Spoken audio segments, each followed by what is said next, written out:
कुछ समय पुरानी सच्ची घटना है। परम पूज्य राजेश्वरानंद जी इस प्रसंग को कहा करते थे, आज मुझे याद आ गया है। श्री राजेश्वरानंद जी का ये बड़ा सुंदर प्रसंग है। एक सरल भक्त था और जो एक वैश्य परिवार में जन्मा, बनिया के परिवार में। वो बालक इतना सरल था कि उसे कोई ज्ञान नहीं था घर परिवार के बारे में, गृहस्थ के बारे में, बिल्कुल सरल। केवल इतना जानता था कि खाना पीना खाया और बस वही लुढ़क गया। लेकिन उसकी एक विशेषता थी कि वो खाता बहुत था। एक दिन घर वालों ने परेशान होकर के कहा कि भैया हमारे बस की बात नहीं है, हम तुम्हें बैठ करके नहीं खिला सकते, ऐसा करो जाओ अपना काम धाम देखो। कहने लगा हम कहाँ जाएंगे? बोला कहीं भी जाओ, हमारे बस की बात नहीं है, हम बैठ करके तुम्हें नहीं खिला सकते हैं। चला गया बेचारा, घर से निकाल दिया। एक दो दिन बाहर रहा, सोचने लगा कि शायद घर वालों को हमारी याद आती होगी, तो चलो वापस चलते हैं। घर वापस आ गया और वापस आकर के घर वालों ने देखा ये वापस आया। बोले तुम क्यों आ गए? बोले हमने सोचा था कि शायद आप हमको घर से भेज करके पछता रहे होंगे, तो हम वापस आ गए। घर वालों ने कहा कोई जरूरत नहीं है यहाँ रहने की, हमारी बस की बात नहीं है, तुमको खिलाना पिलाना, करते धरते कुछ नहीं हो और बस हर समय खाते हो। अच्छा, खाना वो इतना खाता था कि जहां भी जाए 2-2.5 सेर तो कम से कम खाता था। लोग कहते थे कि दाने दाने पे लिखा है खाने वाले का नाम, तो उसके बारे में लोग कहते थे भैया इससे ऐसे मत कहो, दाने दाने पे इसके लिए कहो कि बोरे बोरे पे लिखा है खाने वाले का नाम। इतना खाता है, बोरे बोरे पे लिखा है खाने वाले का नाम। किसी ने कहा भैया ये उतना ही खाता है जितना इसका खाता है, अपने ही खाते का खाता है, दूसरे के खाते का नहीं खाता। बोले जो भी खाता है इसके अपने खाते का खाता है। घर वालों ने घर से बाहर निकाल दिया। रास्ते में गया, एक आश्रम पड़ा। एक आश्रम पे उसने देखा कि महंत जी लगे हुए हैं और बड़े ही हष्ट-पुष्ट महात्मा। तो उसने वहां जा करके कहा कि भैया राधे कृष्णा महात्मा जी। बोले राधे कृष्णा। बोले मैं यहाँ रह सकता हूँ? बोले बिल्कुल, क्यों नहीं रह सकते हो, खूब रहो, आश्रम तो इसीलिए है। बोले मुझे करना क्या होगा? बोले करना कुछ नहीं है, आराम से भजन करो, वैष्णव बन जाओ, तिलक लगाओ और भजन करो। बोले भोजन की व्यवस्था? बोले भोजन की व्यवस्था ऐसी है। बोला वैसे ही दिख रहा था, अष्टपुष्ट थे। बोले खाने पीने की तो कोई कमी नहीं होगी यहाँ। बोला भोजन बोले कि भोजन की व्यवस्था तो ऐसी है कि कितना भी खाओ। बोले 1-2 पंक्ति खूब, बोले कितना भी 3 टाइम खूब खाओ।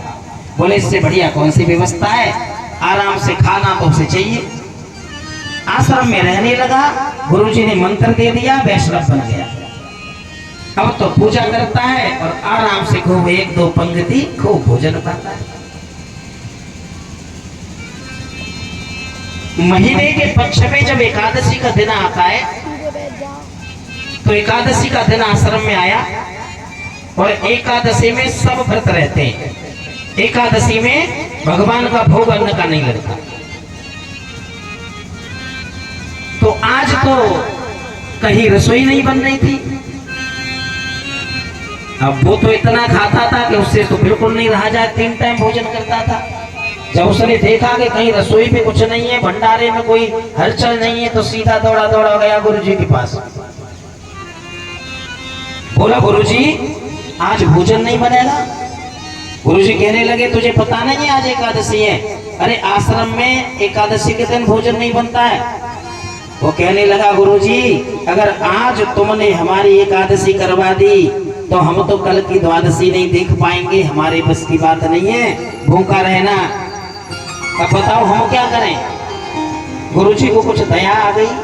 गुरुजी कहने लगे कैसा कर तू भोजन बना लेगा। अब बोला बनाया तो कभी नहीं है, लेकिन मरता क्या न करता, भूखा तो रहा नहीं जाएगा। बोले मरता क्या न करता, गुरुजी बना लेंगे, कोई बात नहीं है। बोले ऐसा कर, एक संत से कहा महात्मा से कि इसको भंडारे से राशन दे दो, और राशन लेने के बाद सीधा जाना उधर सरयू नदी के किनारे। अयोध्या की घटना है ये।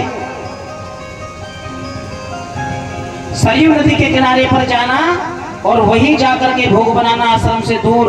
और लेकिन जब भोग बनाए तो ठाकुर जी को भोग जरूर लगाना, बिना ठाकुर जी के भोग लगाए तू भोजन मत करना। उसने कहा ठीक है। राशन लेकर के सरयू नदी के किनारे पे पहुंचा और जाकर के भोग बनाया। और भोग जब बनकर के तैयार हो गया तो उसको अचानक से ध्यान आया कि गुरुजी ने कहा था कि बिना ठाकुर जी को भोग लगाए भोजन मत करना। अब तो उसने अपने लिए भोजन परोस लिया और एक पत्तल लगा दी ठाकुर जी के लिए। अब ठाकुर जी से कह रहा है कि ठाकुर जी आओ भोजन करो। अब उसे ये पता नहीं है, इतना सरल कि ठाकुर जी आते नहीं है, आकर के भोजन नहीं करते हैं। ठाकुर जी का भोग तो ऐसे लगता है कि भोग लगा दिया, पर्दा कर दिया, घंटी बजा दी, तुलसी दल छोड़ दिया, लग गया भोग। अब उसके बाद में ये बात थी कि गुरु जी ने कहा है कि भोग लगा करके ही भोजन करना। तो जब ठाकुर जी नहीं आए तो बड़े सुंदर भाव से ठाकुर जी को बुला रहा है, तुम सभी बुलाओ अपने यहाँ सलेमपुर में भगवान को। बड़े सुंदर भाव से बुलाने लगा कि राजा राम आइए, प्रभु राम आइए, और मेरे भोजन का भोग लगाइए। राजा राम आइए, प्रभु राम आइए, मेरे भोजन का भोग लगाइए। मेरे भोजन का भोग लगाइए। और राजा राम आइए, मेरे राम आइए, मेरे भोजन का भोग लगाइए। मेरे भोजन का भोग लगाइए। भगवान जब नहीं आए तो कहने लगा, देखो कितना सरल है कि भूल करोगे यद तज दोगे भोजन रूखा सूखा। भूल करोगे यद तज दोगे भोजन रूखा सूखा। भूल करोगे यद तज दोगे भोजन रूखा सूखा। भूल करोगे यदि तजनोगे भोजन रूखी सूखी। और कहने लगा कि इस चक्कर में मत रहना कि मंदिर में तुम्हारा भोग लग रहा होगा, मेवा मिष्ठान का 56 भोग, वहां तो एकादशी है, भोजन बनाई नहीं, इस चक्कर मत रहना। और भूल करोगे यदि तज दोगे भोजन रूखे सूखे। भूल करोगे यदि तजनोगे भोजन रूखी सूखी। और एकादशी आज मंदिर में बैठे रहोगे भूखे। एकादशी आज मंदिर में बैठे रहोगे भूखे। राजा राम आए, प्रभु राम आए, मेरे भोजन का भोग लगाइए। मेरे भोजन का भोग लगाइए। भगवान फिर भी नहीं आए तो भक्त कहने लगा कि आचमनी और धन आरती यहाँ नहीं मेहमानी। अरे आचमनी अरे धन आरती यहाँ नहीं मेहमानी। आचमनी और धन आरती यहाँ नहीं मेहमानी। अरे आचमनी अरे धन आरती यहाँ नहीं मेहमानी। और रूखी रोटी खाओ प्रेम से, सुनो, रूखी रोटी खाओ प्रेम से, पियो नदी का पानी। राजा राम आइए, प्रभु राम आइए, मेरे भोजन का भोग लगाइए।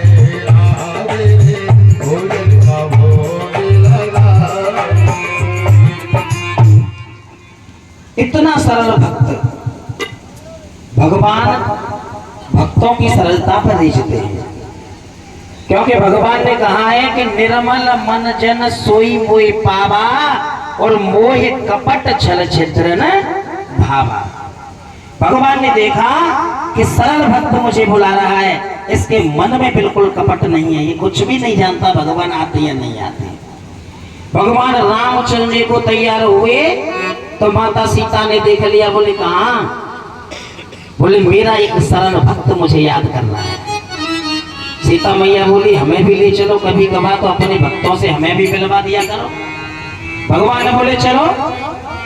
अब माता सीता और राम जी दोनों प्रकट हो गए, और जैसे ही प्रकट हुए भक्त ने देखा तो पहले तो देखता रह गया, और देखने के बाद फिर कहने लगा महाराज आप आए तो सही, इतनी देर से आए, इतना इंतजार करवा लिया तब तो आप आए, और आप आए तो आए संग में इनको भी लेकर के आए।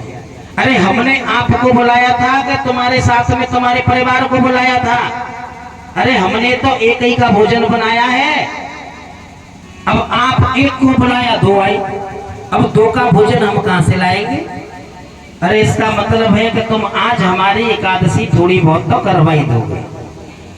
बोले ठीक है कोई बात नहीं है, आप आए हो तो आप बड़ी सुंदर दिखते हो, बैठो भोजन करो। दोनों को भोजन करवाया, और भोजन करने के बाद कहने लगे महाराज तुमने थोड़ी सी तो एकादशी करवाई दी हमारी, पर कोई बात नहीं है, आगे कभी हम बुलाएं तो बता करके जाना कितने लोग आओगे, ताकि उसी हिसाब से भोजन बनाए, हमसे भूखा नहीं रहा जाता। भगवान बोले हाँ ठीक है बता देंगे, आ जाएंगे हम, आ जाएंगे। भगवान चले गए। दूसरे पक्ष की फिर एकादशी आई। गुरुजी से कहा गुरुजी हमसे भूखा नहीं रहा जाता, आप हमें तो राशन दिलवा दो। लेकिन गुरुजी राशन थोड़ा बढ़ा करके देना। बोले क्यों? बोले ठाकुर जी ज्यादा आते, एक को बुलाता हूं, दो आते हैं, भोजन कम पड़ जाता है, राशन बढ़ा दो। गुरुजी कहने लगे कि भूखा रह जाता होगा इसलिए कह रहा है, ज्यादा खाता है, ठीक है भाई इसको दूना राशन करके दे दो।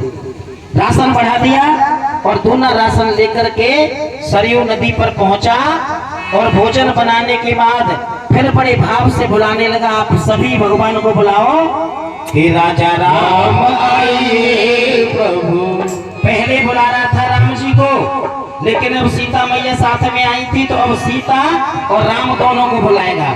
और राजा राम आइए, सीता राम आइए, मेरे भोजन का भोग लगाइए। राजा राम आइए, सीता राम आइए, मेरे भोजन का भोग लगाइए, मेरे भोजन का भोग लगाइए। भगवान राम ने देखा कि सीता और राम दोनों को बुला रहा है, और जैसे ही सीता राम चलने के लिए तैयार हुए लक्ष्मण जी मिल गए।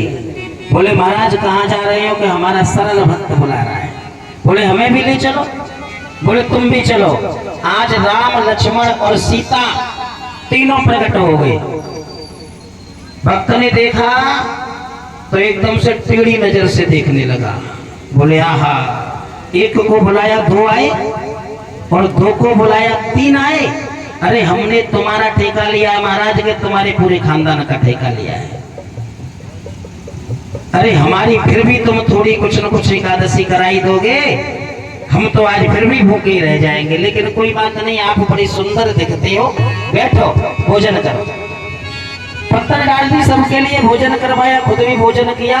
अंत में कहने लगा महाराज एक बात मेरा निवेदन है कि मैं फिर कभी बुलाऊं तो बता के जाओ कितने आओगे। भगवान बोले आ जाएंगे, चिंता मत करो। बोले मेरी तो खुद एकादशी हो ही जाती है, भूखा रह जाता हूँ। भगवान अंतर ध्यान हो गए। फिर दोबारा अगले पक्ष की एकादशी आई। गुरु से कहने लगा गुरुजी राशन दिलवा दो, लेकिन राशन और बढ़वा दो। गुरुजी कहने लगे क्या बात है, राशन का क्या करेगा?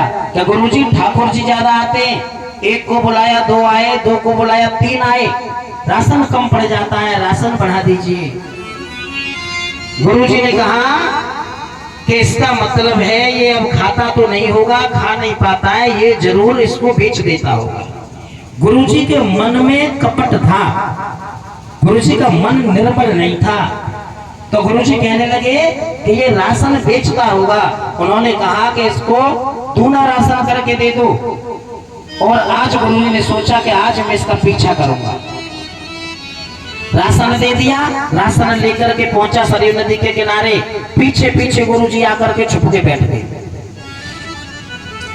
आज वो भक्त कहने लगा कि ऐसा करते हैं कि आज भोजन बनाते नहीं है, ऐसा करो पहले आज बुला लेते। क्या फायदा, जब मिलना ही नहीं है तो फिर बनाने से क्या फायदा। अरे एक को बुलाया 2 आए, 2 को बुलाया 3 आए, अब 3 की जगह 4 हो गए तो फिर भी नहीं मिलेगा। इससे अच्छा है पहले बुला लेते हैं और जितने आएंगे उतना बनाएंगे, नहीं तो जब मिलेगा ही नहीं तो बनाने से क्या फायदा। आज पहले बुलाने लगा। पहले राम जी को बुलाया, फिर राम सीता को बुलाया और अब राम लक्ष्मण सीता को बुलाने लगा। कहने लगा कि राजा राम आइए, सीता राम आइए, लक्ष्मण राम आइए, मेरे भोजन का भोग लगाइए, मेरे भोजन का भोग लगाइए। और राजा राम आइए, सीता राम आइए, मेरे भोजन का भोग लगाइए, मेरे भोजन का भोग लगाइए, ओ मेरे भोजन का भोग लगाइए।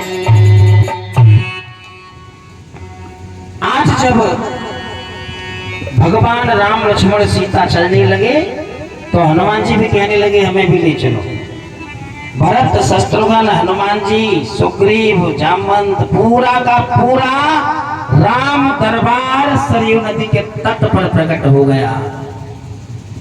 अब जैसे ही उस भक्त ने देखा, आहा, कहने लगा महाराज, अरे हमने आपका ठेका लिया, आपके परिवार का भी लिया, अब आपका परिवार तो छोड़ो, ये बंदर भालू भी आप आए तो आए और ये बंदर भालू भी साथ ले आए। हनुमान जी कहने लगे कि महाराज देखो बंदर कह रहा है। राम जी ने कहा, एक बार और हनुमान जी से किसी ने बंदर कहा था, अब वो कथा फिर ज्यादा लंबी हो जाएगी। तो हनुमान जी कहने लगे महाराज बंदर कह रहा है, बोले ये मेरा सरल भक्त है, ऐसे ही सरल भक्त होते हैं, इसको ज्ञान नहीं है। पूरा का पूरा राम दरबार अब कहने लगा कि ऐसा है महाराज, हमने का भोजन बनाया है सो पाओगे, अब ऐसा करो तुम ही बनाओ और तुम पाओ, जे रखो सामान, हम तो जा रहे हैं। अब जाकर के दूर एक पेड़ के नीचे और एक मिट्टी के ढेले का तकिया लगाया और सो गया। बोले बनाओ और पाओ। अब तो बड़े सुंदर भाव से भोजन बनने लगा। सीता मैया रसोई बना रही है, भरत जी भंडारे में है, भरत जी भंडारे की तैयारी कर रहे हैं। भरत जी का नाम ही पहले से है, विश्व भरण पोषण कर जोई और ताकर नाम भरत सबुई। जो विश्व का भरण पोषण करने वाले हैं भरत जी बड़े सुंदर भाव से भंडारा बनाने लगे। सरयू नदी पे भंडारा बन रहा है, सीता मैया रसोई बना रही हैं, हनुमान जी झाड़ू लगा रहे हैं, लक्ष्मण लकड़ी बीन करके ला रहे हैं और भंडारा चल रहा है बड़े सुंदर भाव से।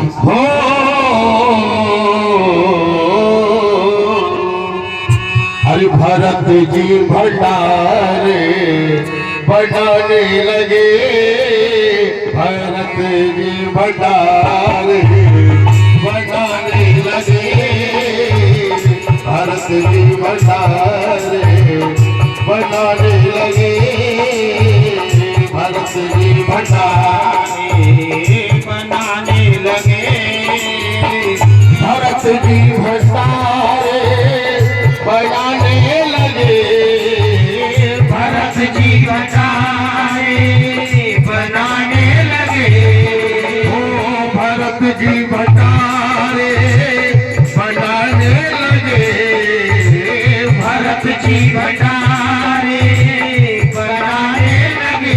चुलके लकड़ी लगने लाने लगे, चुलके लकड़ी लगने लाने लगे, भरत जी भंडारे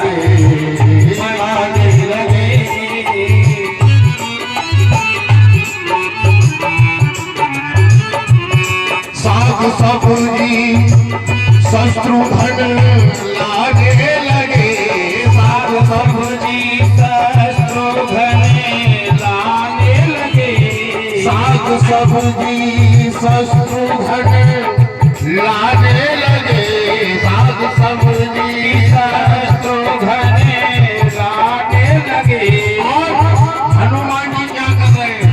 और हनुमत पूछ से झाड़ू लगाने लगे, हनुमत पूछ से झाड़ू लगाने लगे।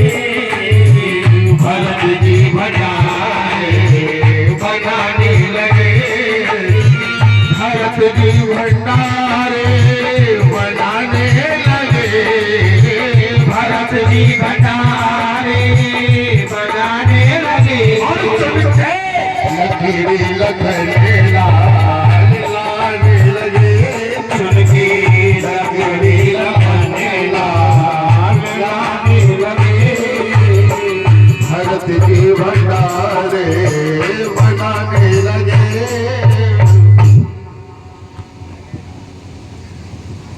अब तो सरयू नदी के तट पर भंडारा बनने लगा। 88,000 संत जनों को पता चला कि भरत जी भंडारा बना रहे हैं, भगवान श्री राम भंडारा कर रहे हैं। तो सभी संत जनों की भीड़ उमड़ी प्रसाद पाने के लिए। उस बालक ने उठ करके ऐसे आंख खोल करके देखा तो भंडारा बनना है और बड़े बड़े दाढ़ी वाले संत जनों की भीड़ लग रही है। और देख करके बोला कि अब हो गया काम। अरे थोड़ा बहुत दिन पैसे बच के मिल भी जाता तो अब ये महात्मा आ गए, अब तो कुछ नहीं मिलेगा, अब तो सो जाओ, अब कुछ नहीं मिलने वाला है। थोड़ा बहुत मिल भी जाता, अब कुछ नहीं मिलने वाला। इधर उसके गुरुजी जो पीछे उसके चुपके से आए थे, देखते देखते उन्होंने आकर के देखा कि वो लड़का सोया हुआ है और जो सरयू नदी पे भंडारा जो चल रहा है वो गुरुजी को दिखाई नहीं दे रहा है। उस बालक को दिखाई दे रहा है लेकिन गुरुजी को दिखाई नहीं दे रहा है। गुरुजी कहने लगे, बेटा, उस बालक का नाम था भोला। बोले, भोला, भोजन नहीं बनाया? भोला जगा कहने लगा, गुरुजी आप यहाँ कैसे आए हो? अरे कि मैं तो तेरे पीछे आया था। बोले, तुमने भोजन नहीं बनाया?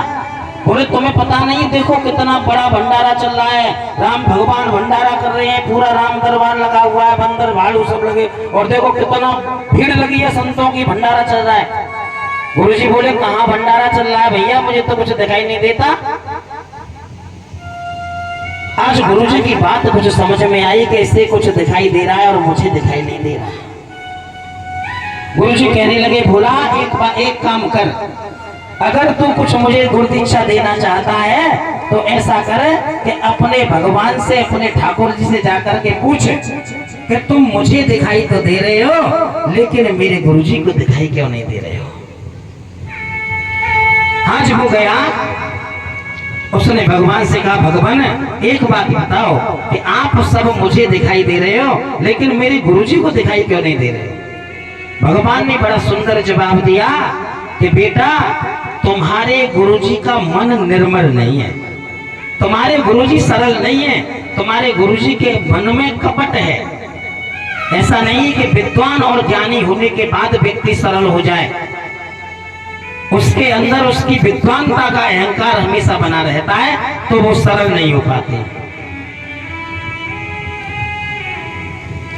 भगवान ने कहा, अपने गुरुजी से जाकर के कह देना कि तुम्हारा मन सरल नहीं है, इस वजह से तुम्हें भगवान दिखाई नहीं दे रहे हैं। उसने जाकर के कहा, गुरुजी, भगवान ने कहा है कि तुम्हारा मन निर्मल नहीं है, और भगवान तो निर्मल मन वालों को ही मिलते हैं।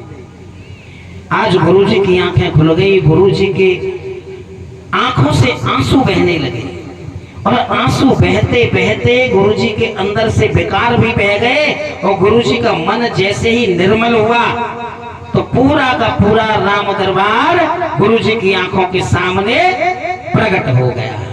बोलिए राजा रामचंद्र की।